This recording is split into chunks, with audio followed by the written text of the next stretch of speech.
وبه نستعين على أمور الدنيا والدين.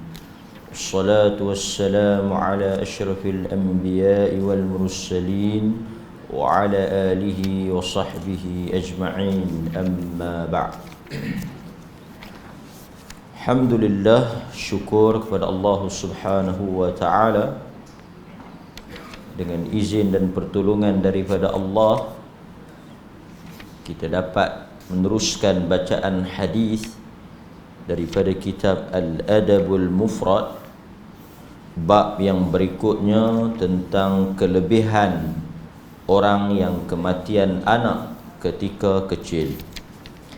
Bab yang akan kita bincang pada hari ini iaitu sambungan daripada bab-bab yang sebelum daripada ini, keistimewaan orang yang kematian anak ketika kecil. Muka surat 161, hadis 143, bab ke-80. Hadis 143, bab ke-80, muka surat 161. Kita baca dahulu satu dua hadis, kemudian kita tengok huraian para ulama berhubung dengan hadis-hadis yang disebutkan oleh Al-Imam Al-Bukhari di dalam bab tersebut. Bab fadli man mata lahul walad, bab pada menyatakan tentang kelebihan orang yang kematian anak. An Abi Hurairah radhiyallahu an anna Rasulullah sallallahu alaihi wasallam qala la yamutu li ahadin minal muslimin thalathatun minal walad fatamassahu an-nar illa tahillatal qasam. Daripada Abi Hurairah radhiyallahu an, daripada Abu Hurairah radhiyallahu anhu bahwasanya Rasulullah sallallahu alaihi wasallam bersabda, tidak ada seseorang daripada kalangan orang Islam yang kematian 3 orang anaknya yang akan disentuh oleh api neraka, melainkan dia terlebih dahulu perlu melalui titian sirat di akhirat sahaja. La tamassahu, maksudnya dia tidak akan disentuh oleh api neraka. Itu hadis yang pertama. Kita tengok pula hadis yang kedua. An Abi Hurairah anna imra'atan atat an-nabi sallallahu alaihi wasallam bis-sabi فقالت ادعوا له فقد دفنت 3 فقال احتضرت بحضار شديد من النار. Daripada Abu Hurairah radhiyallahu anhu bahwasanya seorang wanita telah datang bersama-sama anaknya untuk bertemu dengan Nabi sallallahu alaihi wasallam. Lantas wanita itu berkata, doakanlah dia, kerana sesungguhnya aku telah mengebumikan 3 orang anakku.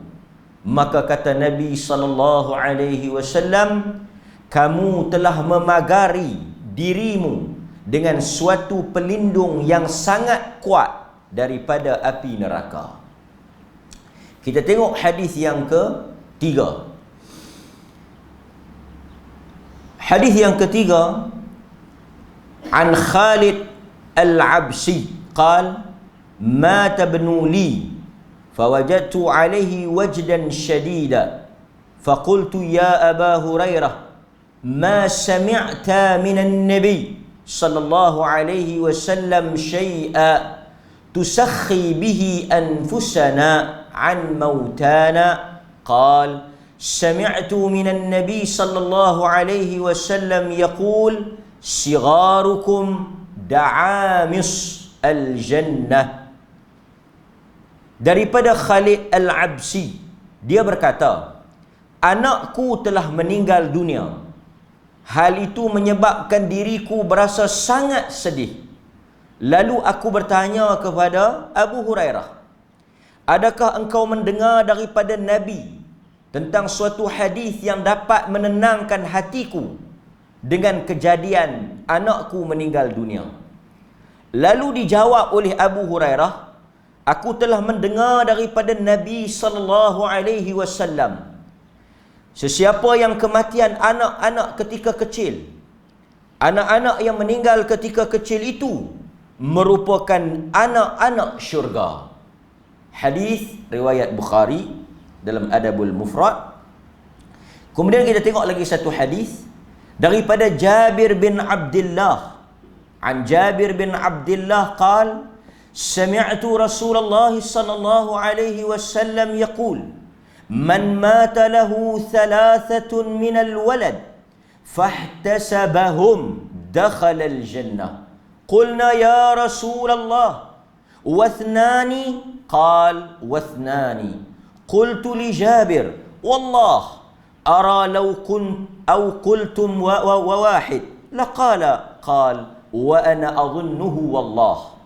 Daripada Jabir bin Abdullah, dia berkata, aku mendengar Nabi SAW bersabda, sesiapa yang kematian 3 orang anak, dia tetap sabar menanggung derita dan ujian tersebut, dan dia mengharapkan pahala di atas ujian yang Allah berikan kepadanya, dia akan masuk syurga.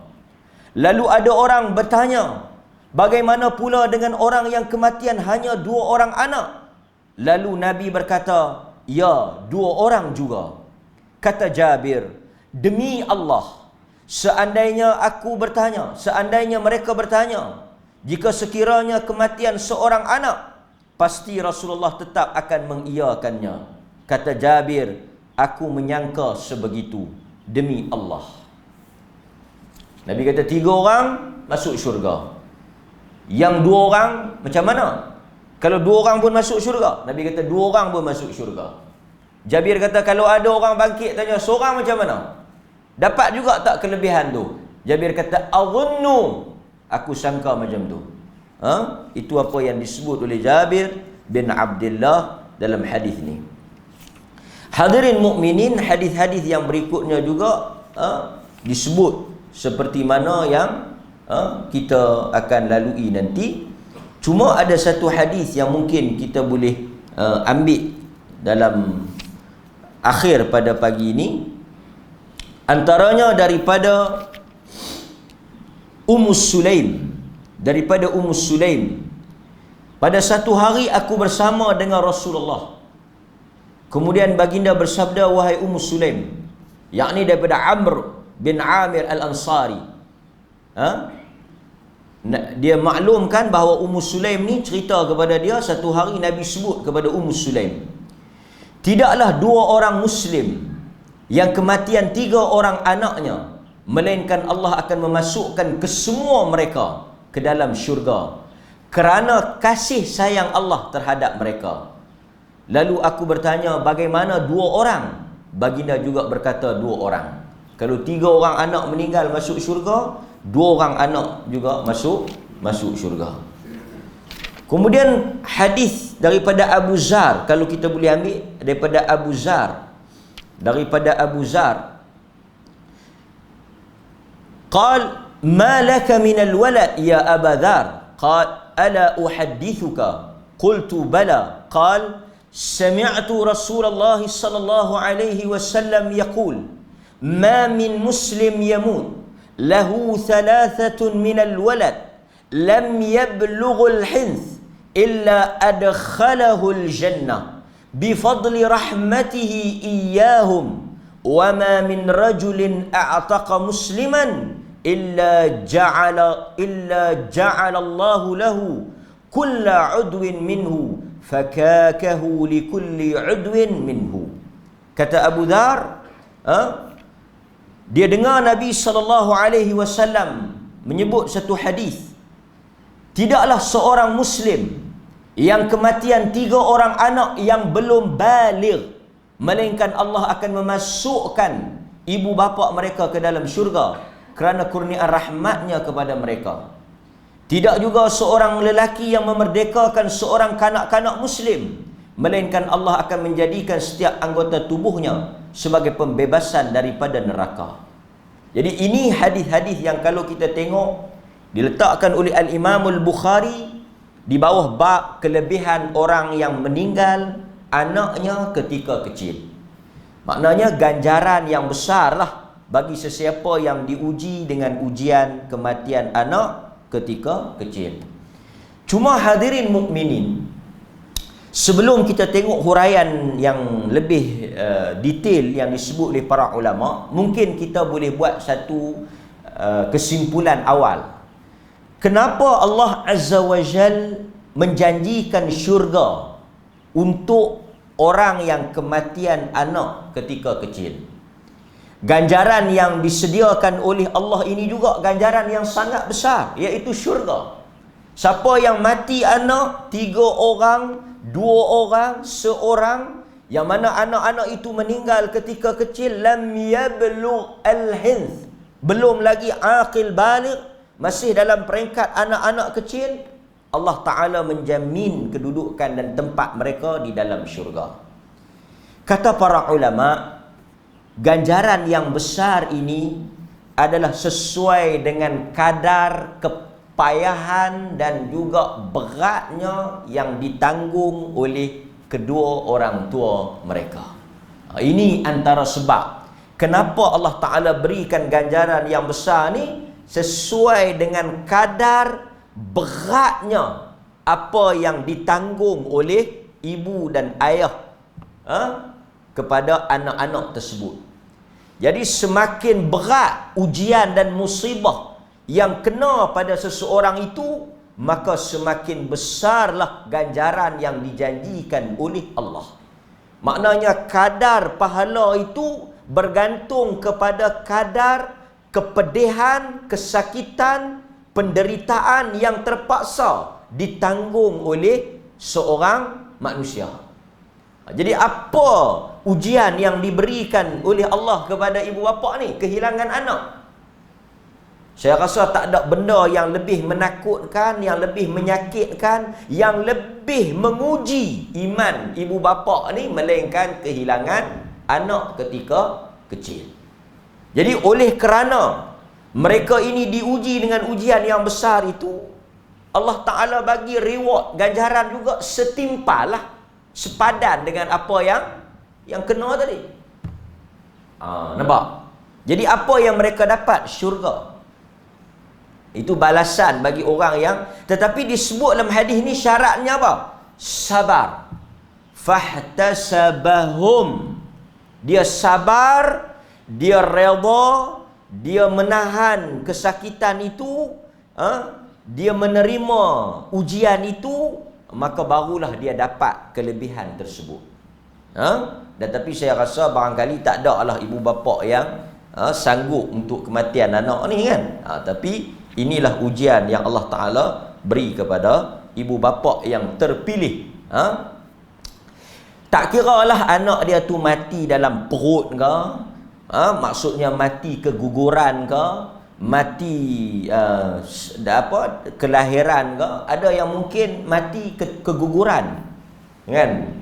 Dia kira satu budak ni dianggap bernyawa apabila telah mencapai usia 120 hari, yakni 4 bulan lah. Sebab itu para ulama menyebut bahawa anak-anak yang telah mencapai usia 120 hari, maka ketika itu ditiup roh masuk ke dalamnya, berdasarkan hadis yang diriwayatkan oleh Imam Muslim. Kalau kita tengok dalam hadis Sahih Muslim, apabila usia kanak-kanak itu 120 hari, bayi itu 120 hari, maka turunlah 2 malaikat dengan perintah Allah meniup masuk roh ke dalam jasad janin tersebut, maka jadilah bayi ataupun manusia. Pasal itu para ulama bincang tentang hukum bayi yang meninggal dalam perut ni. Kalau bayi yang meninggal dalam perut ni 120 hari ke atas, maka boleh dilakukan hukum kanak-kanak. Sebab itu orang tanya macam mana kalau ada bayi yang mati 120 hari ni, maka kata para ulama dia diuruskan seperti jenazah biasa, dimandikan, dikafankan, disalatkan, dan sebahagian para ulama kata boleh dilakukan akikah padanya, kerana telah dianggap mempunyai ruh, ya ini setelah menjadi manusia. Baik, tuan-tuan hadirin mukminin, itu kelebihan-kelebihan yang kita tengok yang disebut oleh para ulama berdasarkan hadis-hadis Nabi sallallahu alaihi wasallam. Kemudian kita tengok pula, kata Al-Imam An-Nawawi rahimahullah, kata Al-Imam An-Nawawi, seseorang anak yang meninggal dunia, berdasarkan hadis-hadis yang kita baca tadi ni, seseorang anak yang meninggal dunia akan menjadi penghalang daripada api neraka, termasuk juga anak yang keguguran, menjadi penghalang kepada api neraka. Sebab itu Nabi kata pada mak yang kematian anak tadi ni, dia telah mempunyai pagar, dia dah ada pendinding, pelindung, hijab di antara dia dan neraka. Apakah dinding yang menghalang dia daripada masuk neraka? Anak-anak dia yang mati tu. Itu yang disebut oleh Nabi dalam hadis yang kita lalu tadi. Baik tuan-tuan, bahkan ada hadis tetapi dhaif, tapi tak apalah, sebab ada hadis sahih yang sokong ni. Hadis yang diriwayatkan oleh Ibnu Majah, tapi hadis ni dhaif lah, lemah, kedudukan dia lemah, iaitu hadis yang mana Nabi sallallahu alaihi wasallam sebut, "Wallazi nafsi biyadihi inna as-siqta la yajurra ummuhu bisararihi ila al-jannah idza ihtasabathu." Demi Allah yang diriku berada di tangannya, sesungguhnya anak yang keguguran, saqt, anak yang jatuh gugur, akan menarik ibunya dengan urinya, ke dalam syurga, dengan syarat ibu itu sabar dan mengharapkan pahala di atas ujian tersebut. Ini apa yang disebut oleh para ulama. Jadi ini kelebihan lah. Tapi tak ada orang yang sanggup lah. Dia dah tak apalah, ambil lah, kan? Kita tahu seorang ibu ni dia sanggup menukar nyawa dia, menukar galang ganti nyawa dia dengan anak dia. Kalau dah diberi pilihan sama ada dia nak hidup ke, kan, ataupun anak dia hidup, tentulah dia memilih untuk anak dia hidup dan dia mengganti tempat itu, kan, mengganti tempat tersebut.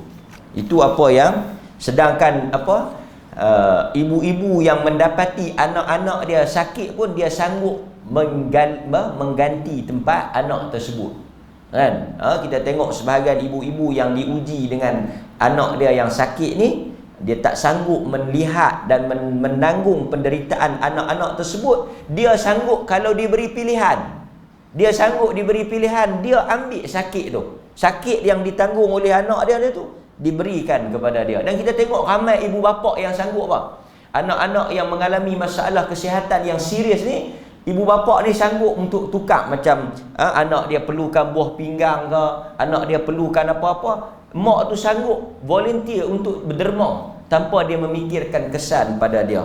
Jadi ini bukan satu perkara yang kecil ataupun satu perkara yang mudah untuk ditanggung oleh seorang ibu ataupun ayah. Kita bila baca hadis-hadis ni tuan-tuan, kita juga takut. Kita bila lalu hadis-hadis ni, kita ada satu perasaan takut. Perasaan takut Allah menguji kita. Mungkin kita boleh baca, kita boleh dengar, kita boleh tengok, kita boleh rasa hebat, tetapi kita bimbang apabila ujian itu sampai kepada kita, apakah boleh kita bersabar dengan ujian tersebut. Dan tuan-tuan tentu pernah mendengar hadis seorang wanita yang marah kat Nabi tu. Dia kematian anak, kemudian dia duduk di tepi kubur dia tu, dia menangis. Kemudian Nabi SAW mari tegur, mari daripada belakang dia tegur dia. Nabi kata, sabarlah, dia kematian anak, ujian yang Allah Ta'ala bagi tu, dia mati anak. Sebab itu kita ni tuan-tuan, orang kata hang tak kena, hang tak tahulah, hang bolehlah cakap pandai, bukan Allah uji hang. Sebenarnya tuan-tuan, dalam Islam kita wajib untuk pergi memberikan kesabaran. Maksudnya kita wajib pergi cakap, suruh dia sabar, suruh dia bertenang. Tak timbul soal, hang tak kenal lagi, hang tak tahulah, ini Allah Ta'ala bagi kat aku, ujian tu berat apa, aku yang rasa. Tak, Nabi pergi tegur. Dia duduk di kubur, Nabi pergi tegur. Tapi dia tak tahu kata tu Nabi. Jadi dia marah. Dia marah. Dia kata, hang tak tahu apa yang aku kena. Dia cakap, dia kata, hang tak tahu apa yang aku kena. Nabi suruh dia. Lepas tu Nabi pun tahu, kata dia emosi tak stabil. Nabi balik. Orang pergi habaq dekat dia. Orang kata tadi yang tegur hang tu Nabi SAW.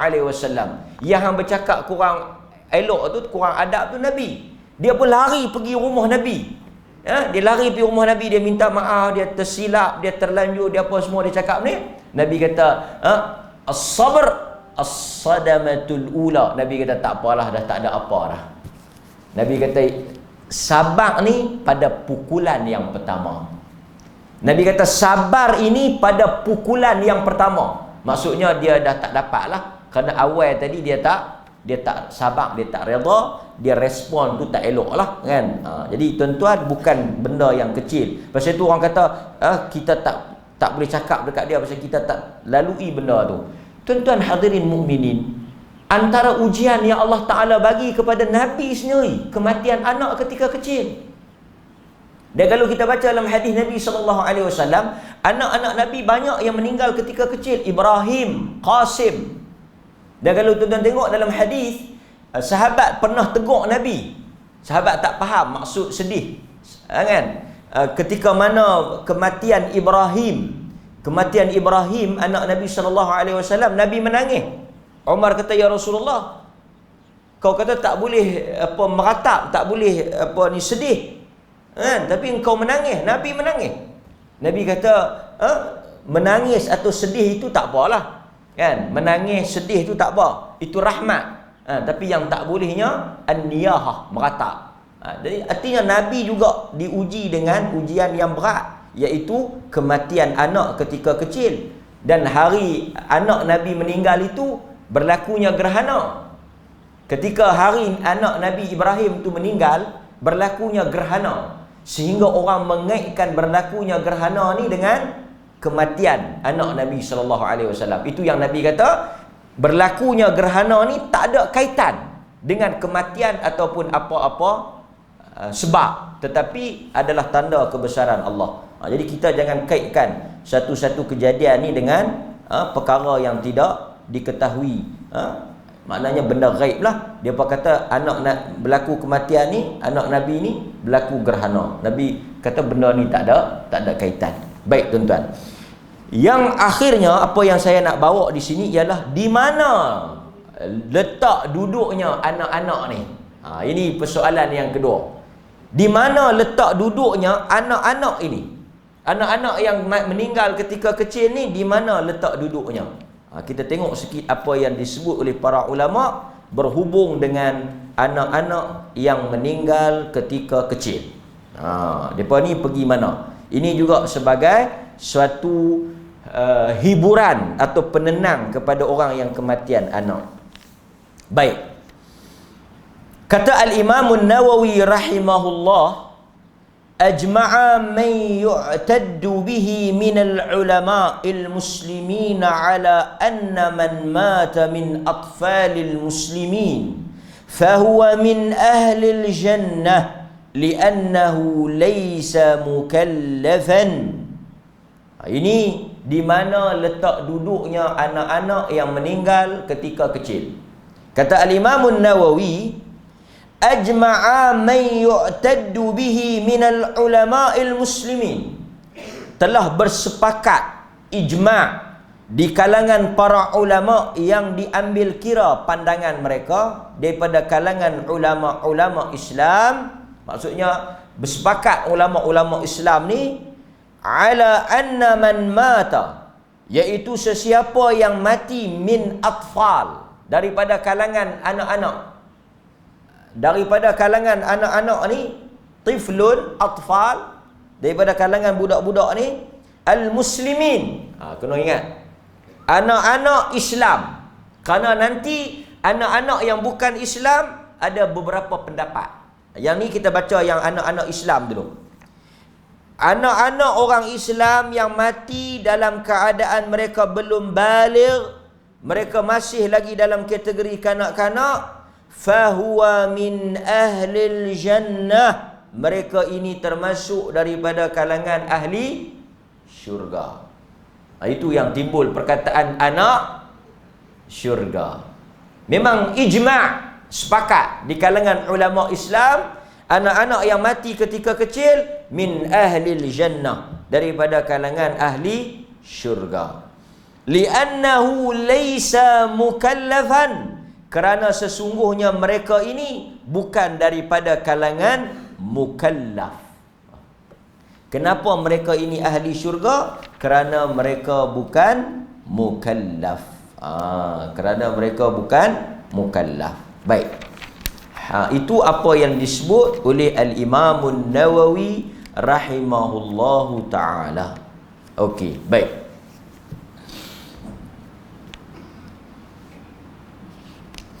Kemudian kita tengok pula anak-anak yang bukan Islam. Anak-anak yang bukan Islam.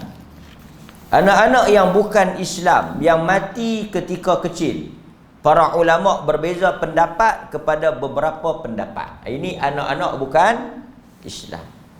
Bahkan tuan-tuan, kalau kita tengok dalam hadis tadi ni, dia ada sebut bahawa anak-anak ini menjadi da'mis. Kan? Kalau tuan-tuan tengok dalam hadis yang terakhir yang kita baca tu, dia sebut da'mis. Apa dia tu? Apakah yang dimaksudkan dengan da'mis ni? Tuan-tuan boleh tengok pada hadis tu. Ini kelebihan juga apa yang disediakan oleh Allah kepada orang yang kematian anak ketika kecil. Hadis nombor berapa tadi? Da'amisul jannah. Da'mis. Sirarukum da'amisul jannah. Da'amisul jannah. Apa yang dipahami dengan da'amisul jannah ni? Kata Al-Imam Nawawi, da'mis itu bererti ahli syurga yang kecil.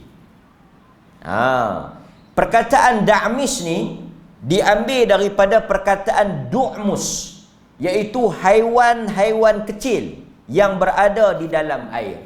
Jadi da'amisul jannah, ahli syurga junior. Ahli syurga kecil, junior. Mereka ni ahli syurga yang kecil, yang berada di dalam syurga, dan mereka bebas berada di dalam syurga. Cuma sekarang ni kita nak tahu mereka ni berada di mana. Kita tengok mereka ni berada di mana. Mereka ini berada di bawah pemeliharaan Nabi Allah Ibrahim alaihi salam. Mereka ni berada di mana? Di bawah pemeliharaan Nabi Allah Ibrahim alaihi salam. Itu yang kadang-kadang kita dengar orang yang mati anak ketika kecil, mereka ini berada bersama dengan Nabi Allah Ibrahim alaihi salam.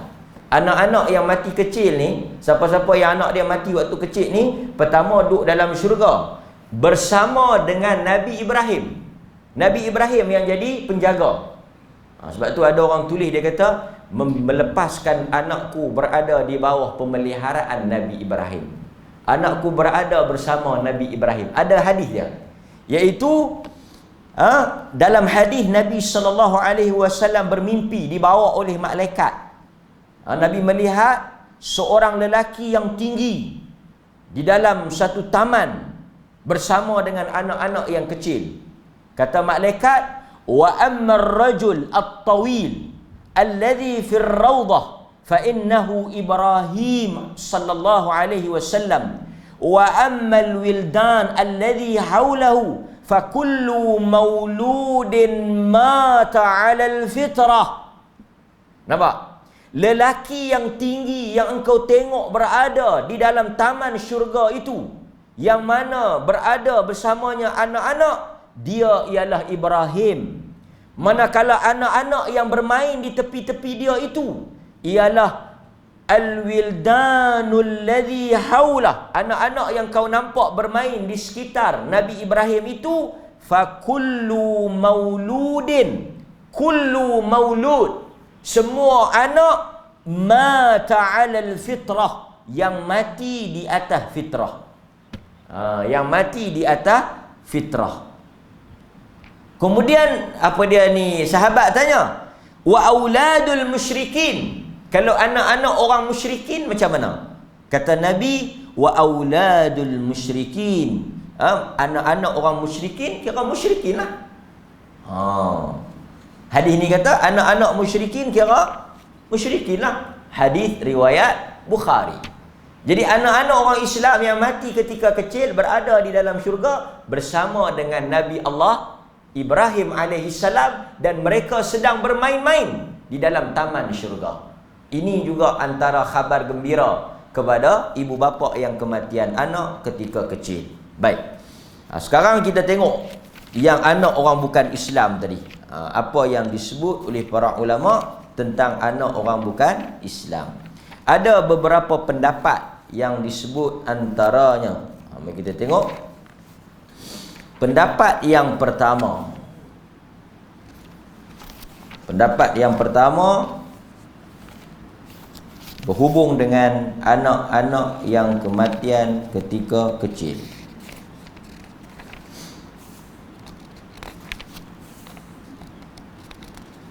Baik, satu, anak-anak orang Islam jelas mereka ini semua termasuk daripada kalangan ahli syurga. Ini sepakat di kalangan para ulama. Anak-anak bukan Islam yang mereka mati sebelum balik, pendapat yang pertama, mereka akan masuk ke dalam syurga. Ini pendapat yang pertama. Anak-anak bukan Islam akan masuk ke dalam syurga kalau mereka mati sebelum balik. Ini pendapat yang pertama berdasarkan hadis riwayat Bukhari. Riwayat Bukhari. Itu pandangan yang pertama. Pandangan yang kedua, anak-anak yang bukan Islam yang mati sebelum balik pada peringkat awal berada di Al-A'raf, iaitu suatu tempat di antara syurga dan neraka. Namun kesudahannya mereka akan dimasukkan ke dalam syurga. Ini antara pandangan yang disebut oleh Ibnu Abdul Bar. Maksudnya mereka ni bila mati, mereka berada di suatu tempat Al-A'raf, iaitu pertengahan di antara syurga dan neraka. Tetapi kesudahannya mereka juga akan masuk syurga. Cuma sebelum itu mereka berada di Al-A'raf. Ini pandangan yang kedua. Dia sama juga lah dengan pandangan yang pertama. Manakala pandangan yang ketiga, anak-anak yang bukan Islam yang mati sebelum balik tidak akan terus masuk ke dalam syurga, tetapi mereka ini akan diuji pada hari kiamat. Maksudnya dia tak masuk syurga terus, mereka akan melalui satu ujian. Sekiranya mereka lulus ujian tersebut, mereka akan masuk ke dalam syurga. Sekiranya mereka gagal, mereka akan masuk ke dalam neraka. Ini pandangan yang ketiga. Maksudnya anak-anak orang bukan Islam yang mati, mereka tak akan terus masuk syurga. Mereka akan dibangkitkan pada hari kiamat, pada hari akhirat esok, dan sebelum diputuskan keputusan untuk mereka, ke mana kesudahan hidup mereka itu, mereka akan diuji. Ujian itu ialah mereka akan diperintahkan untuk masuk ke dalam neraka. Kalau mereka taat, mereka akan masuk ke dalam syurga. Kalau mereka ingkar, mereka akan masuk ke dalam neraka. Ini pandangan yang disebut oleh sebahagian daripada kalangan ulama Ahlus Sunnati wal Jamaah. Nampak? Maksudnya mereka kena test dulu. Ini berdasarkan satu hadis. Ada hadis dia. Saya baca hadis ni. Hadis ni agak menarik. Ada 4 golongan yang mengadu kepada Allah pada hari kiamat. Yang pertama, golongan pekak. Yang kedua, golongan gila. Yang ketiga, golongan nyanyuk. Yang keempat, golongan yang mati sebelum datang Rasul. Geng yang beranak-beranak pekak, geng yang gila, beranak-beranak gila, yang yang tak mukallaf ni gila. Yang ketiga yang tak erti apa, nyanyuk. Dan yang keempat, orang yang mati sebelum datang Rasul. Nak hukum tak boleh, dia pekak. Dia tak bersiapa hang tak beriman, aku tak dengar. Pekak. Orang gila kan. Tak boleh hukum. Dia berkata apa?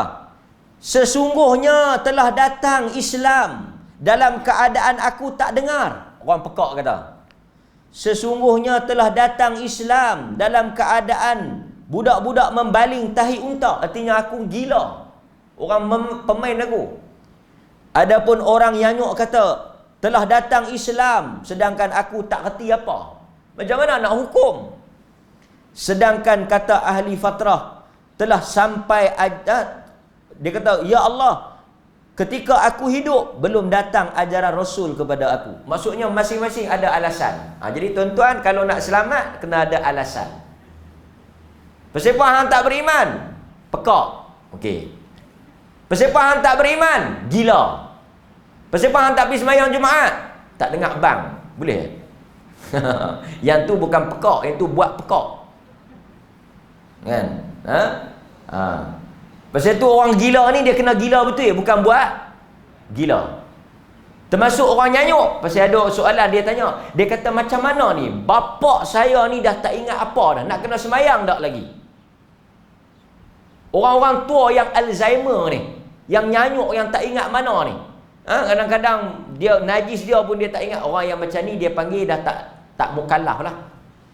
Tuan-tuan, kalau ada di rumah orang tua-tua yang sampai tak reti mana hala, yang tak tahu mana hala, tak ingat mana hala tu, tak payah mayang lah.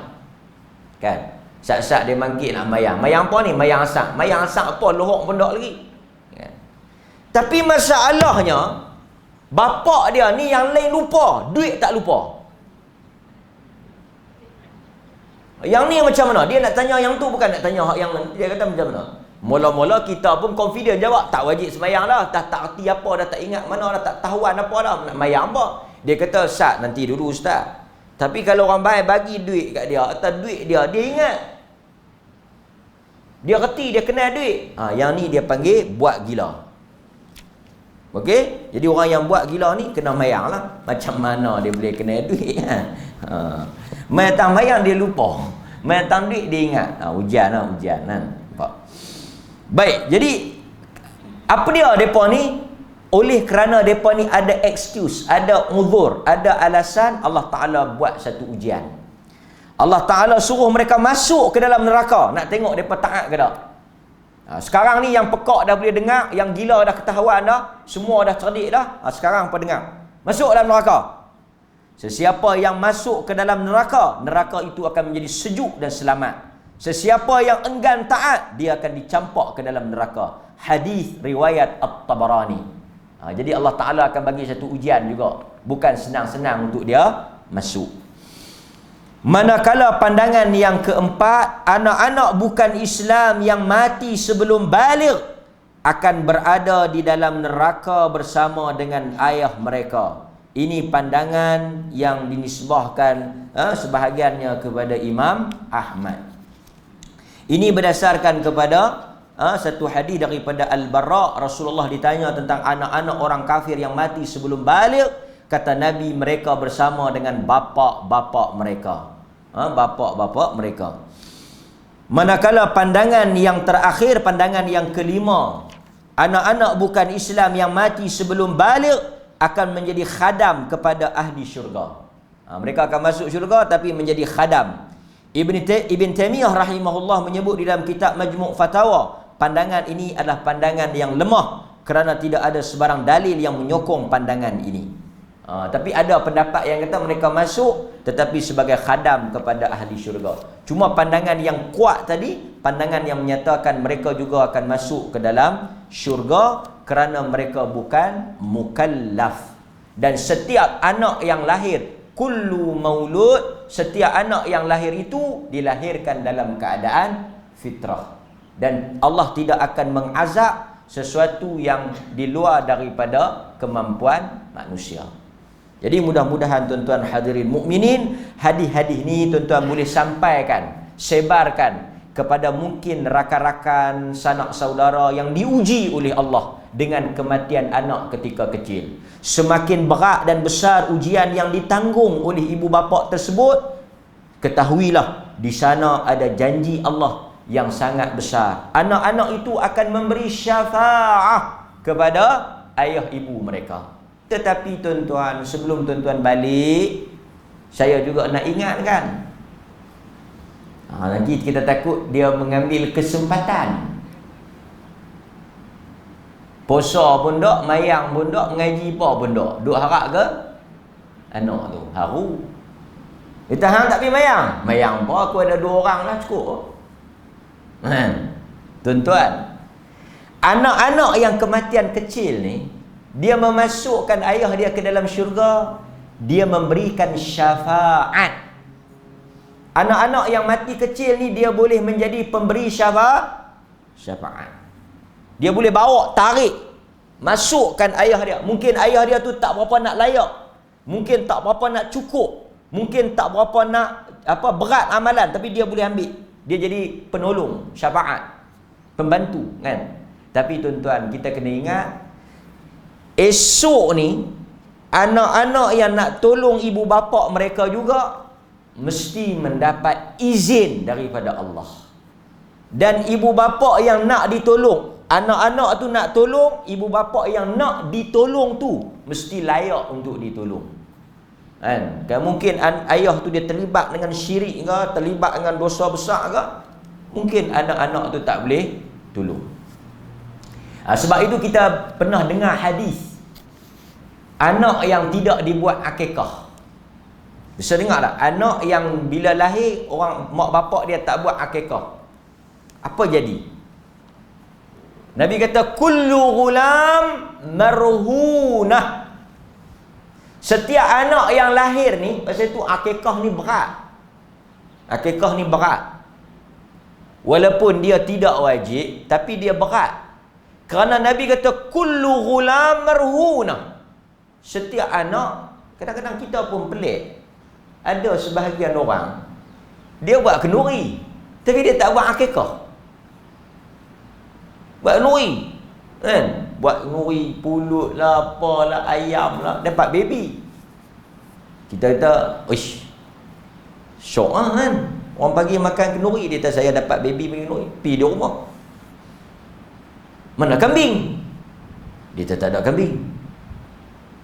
Lepas tu buat kenduri apa? Ayam. Kekoh ni kena kambing, tak boleh ayam. Dia saya tak buat kekoh, buat doa selamat lah. Tapi kita duk tengok doa selamat dia tu, kesyukuran dapat anak tu, kalau kita kutip-kutip 3 ekor kambing. Tuan-tuan faham tak? Boleh buat 3 ekor kambing. Dia buat ayam, dia buat kek, dia buat apa, macam-macam lah kan. Tapi dia tak buat kambing, dia buat kenduri. Ramai tak makan kambing, buat ayam nak. Yang ni tu tahan mengaji lebih sikit.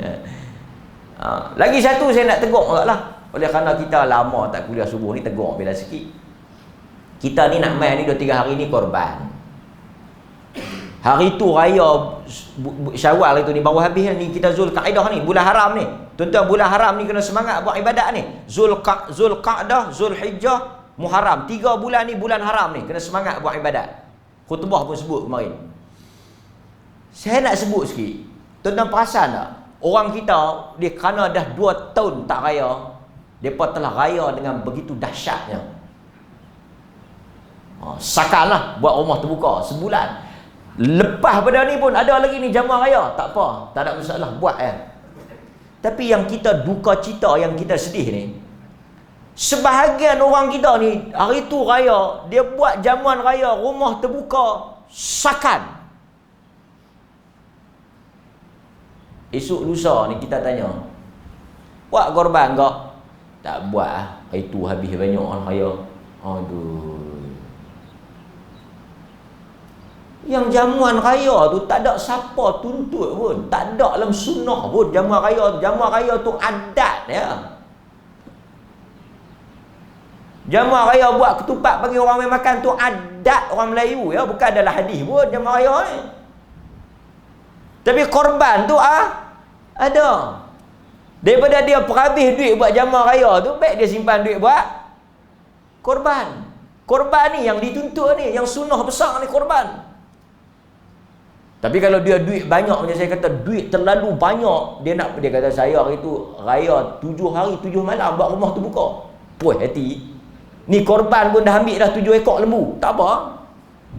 Ini mai datang korban macam mati bini. Mai korban ni macam mati bini. Sengap, sunyi, sayu. Orang tak sambut. Pasal korban ni besar tau. Raya korban ni besar. Orang yang ada duit kena buat. Kena buat. Masak ke apa ke, kena meriah kan. Ni hari tu kita dah sambut dah, hari tu dah buat kenduri dah, hari tu dah buat rumah terbuka dah, korban tak payah buat apa.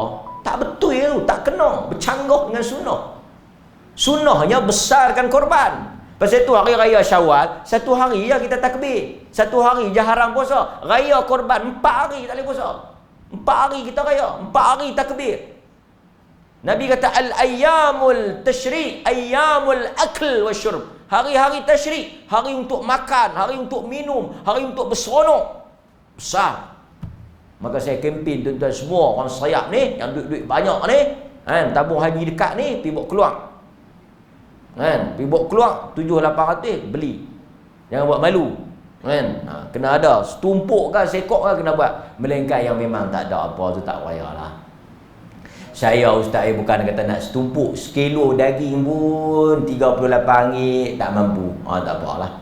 Kan, hang tunggu tu imam panggil makan cukup kan. Tapi yang mampu, yang duit banyak, rupa-rupanya orang kita ni memang duit banyak tuan-tuan. Duit banyak orang kita ni. Kan? Cuma dia tak rasa besar nak buat korban. Baik, habis tadi tak mana tadi? Saya sebut apa ni? Dia lajak pergi korban.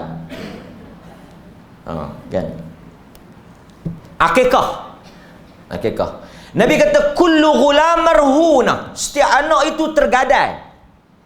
Nak tebus anak itu, nak tebus anak yang tergadai itu dengan akikah.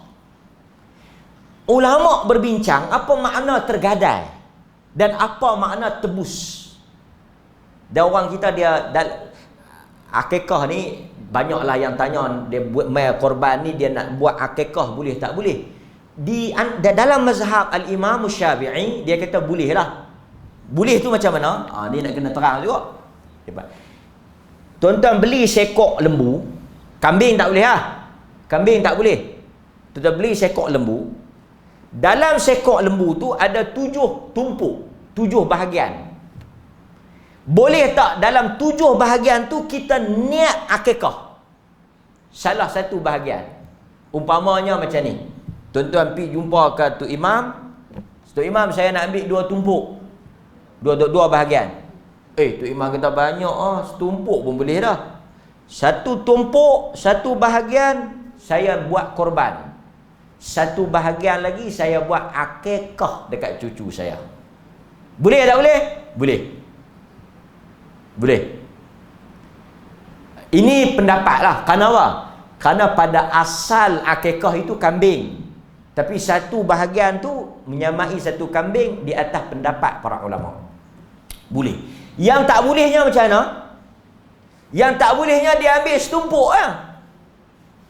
Itu Tok Imam, setumpuk. Tok Imam pun nak tulis nama. Ni hang nak buat apa? Akikah ke korban? 2 kali.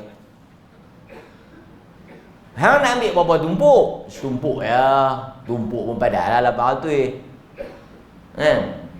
Tok Imam nak tulis lah. Korban ke akikah ke? Korban ke akikah? Nak rekod ni. 2. Tumpuk tu juga korban, tumpuk tu juga akikah. Di sisi mazhab Syafi'i, korban pun tak jadi, akikah pun tak sah. Itu yang kata berkongsi niat pada 1 bahagian. Jadi kalau tuan-tuan nak, tuan-tuan boleh buat pada 7 bahagian tu, tetapi pada bahagian yang tumpuk yang berbeza. Lepas tu mereka tanya pula, mana lagi afdal ustaz? Tumpuk, kita beli setumpuk ke kita beli sekok kambing? Di sisi mazhab Syafi'i, afdal kita mengorbankan seekor kambing daripada setumpuk. Karena dia kata apa? Dalam mazhab Syafi'i dia kata apa? Dia kata kita mengorbankan satu nyawa yang sempurna lebih afdal daripada satu tumpuk. Satu tumpuk tu bukan seekor yang sempurna, satu bahagian. Bukan tak sah. Sekali dia kata, hampa baru tahu pagi ni tak sah tumpuk dia kena seekor. Dak, orang kata afdal. Dia mamun pagi mengantuk, malam tidur sayur. Orang kata lain, dia pergi kata lain. Subuh ni kena derah sikit pasal dia jadi tak ketahuan, keluar.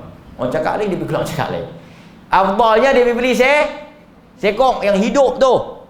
Lembu pun hidup tapi bahagian dia tu tak sempurna. Baik. Saya jawab pilakan pasal dia berkaitan dengan akikah ni. Jadi tuan-tuan, kempen anak tuan-tuan, cucu kalau siapa yang dapat buat akikah. Dia tebus budak tu. Kerana kata para ulama, kalau dia tak tebus budak tu tergadai. Bila budak tu tergadai, budak tu tak boleh bagi syafaat dekat dia esok di akhirat. Dia nak pergi tang tu saja. Tadi kita bagi sikit penjelasan. Itu di atas pandangan para ulama. Boleh? Cukup setakat tu dulu tuan-tuan. Pukul 7 dah. Cerah dah. Kedai pun buka. Yang hangat pun elok dah. Saja pergi lajak. Okey. Ada pagi ni ada sarapan? Mana? Tu Imam? Ada? Pagi ni tak ada sarapan. Tak ada. Okey. Mudah-mudahan siapa yang nak bagi sumbangan sarapan pagi perkembangan sunnah boleh bagi lagi. Kita masih memerlukan. Nak sama ada bagi duit atau nak bagi makanan. Kalau tuan nak bagi makanan, tuan habaq awal. Tuan nak hantar kuih apa, tuan habaq awal. Senang kita nak sedia. Tu sikit kempen sikit. Minggu depan ada kuliah lah. Minggu satu lagi tak ada lah perkembangan sunnah. InsyaAllah. Sallallahu ala nabiyina Muhammad wa ala alihi wa sahbihi wasallam. Alhamdulillahi rabbil alamin. Assalamualaikum warahmatullahi wabarakatuh.